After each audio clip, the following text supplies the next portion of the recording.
Dramatik uchrashuvda Inter g'alabani ushlab qoldi. 4-3 Barselona mardonavor kurashda hujumkor futbolni targ'ib qilib, qarshi hujumlarni o'tkazib yuborib, Barselona mag'lub bo'ldi. Lekin Barselonaga e'tiroz bo'lmasa kerak. Baribir zo'r o'yinlar o'tkazdi. Ikkala uchrashuvda mana shu bahslarning yorqin o'tishiga sababchi jamoalardan biri. Barsa muxlislariga bir ortiqcha fikr ham bildirish shart emas. Jamoa bugun o'z kuchini ko'rsatdi. 0-2 dan chiqib ketgan edi, biroq Inter jang qildi. Oxirgacha jang qildi.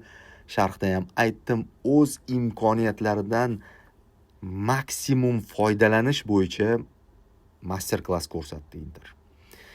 Inter muxlislariga tabrik, Barsa muxlislariga dalda beramiz. Hali La Liga uchun kurash bor, lekin o'yinlar tarixga kirdi. Qura tashlangan paytda bir fikr yangragan, esingizda bo'lsa kerak. Bavariya agar yarim finalga chiqadigan bo'lsa, Barselona finalga chiqadi. Lekin Inter Barselona uchun yer yuzidagi eng noqulay raqib. To'rttalikning ichida eng zo'r bo'lmasligi mumkin. Lekin aynan Barselonaga qarshi Inter Inzaghi eng noqulay raqib deb Futbol Plus'da ham aytilgan edi. Alohida bloklarimizda ham aytilgan edi. To'g'ri bo'lib chiqdi. Internatsionali haqiqatan ham birinchidan bugun juda ko'p munosabatlari yoqdi. Ayniqsa qo'shib berilgan bo'limlarda kuch topa olganiga qoyil, yosh yigitlar bilan 36 ga kirgan, 37 ga kirgan qariyalar comeback qilib chiqib ketayotgan paytda faqatgina qoyil qolamiz. Madrid esa mana bu muxlislar hozir juda tushkun ahvolda qaytishyapti. Shaharga chiqsak balkim bayram bo'laydi. Do'stlar, Barselona har doim ham raqibdan bitta ko'p gol urmas ekan. Bitta uchrashuvda bo'lsa ham bitta kam urishi mumkin ekan. Ana shunisi bilan u Chempionlar Ligasi musobaqasi bilan xayrlashar ekan. El Clasico'da 3 ta yutgani ham endi menimcha tatimasa kerak. Chempionatni yutib olsa ham tatimasa kerak. Chunki hamma ish mana shunga qaratilgan edi. Lekin Simone Inzaghi bu katta ajdarni boshini ola oldi. Bu katta ajdarni mahv etdi. Endi Interni maqtamaslikdan boshqa ilojimiz yo'q. Chunki Inter ham juda ko'p golli vaziyatlar yaratdi. 4 ta gol urdi. Nima deymiz?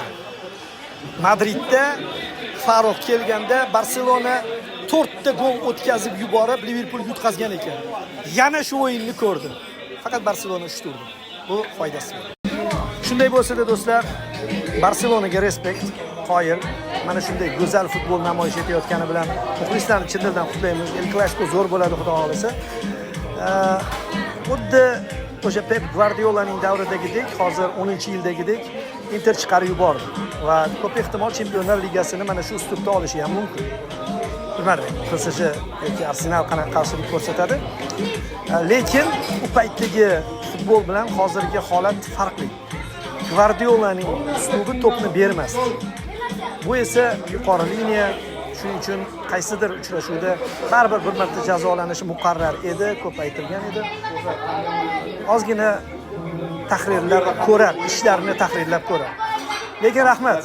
Biz bilan mana shu dumaloq videolarni tomosha qilgan muxlislarga minnatdorchilik izhor etamiz.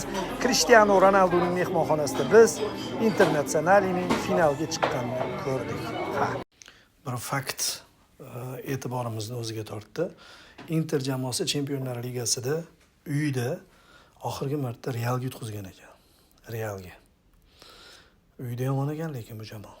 Hansi Flick hozirgina intervyusida aytib o'tdi, hakam 50-50 vaziyatlarda nuqul Interning foydasiga qaror berdi deb. Bardalas to'g'ri aytgan. Mashhur murabbiy. Biz jamoamiz yutayotgan paytda jentlmenmiz. Jamoamiz yutqazayotganda butunlay boshqa odamga aylanamiz. Shunaqa. Ancelotti o'tgan yili Xavi bilan qanaqa munosabatda bo'lganda, bu yil Ancelottini ko'rdik. Va Flick ham sekin-sekin boryapti shu tomonga.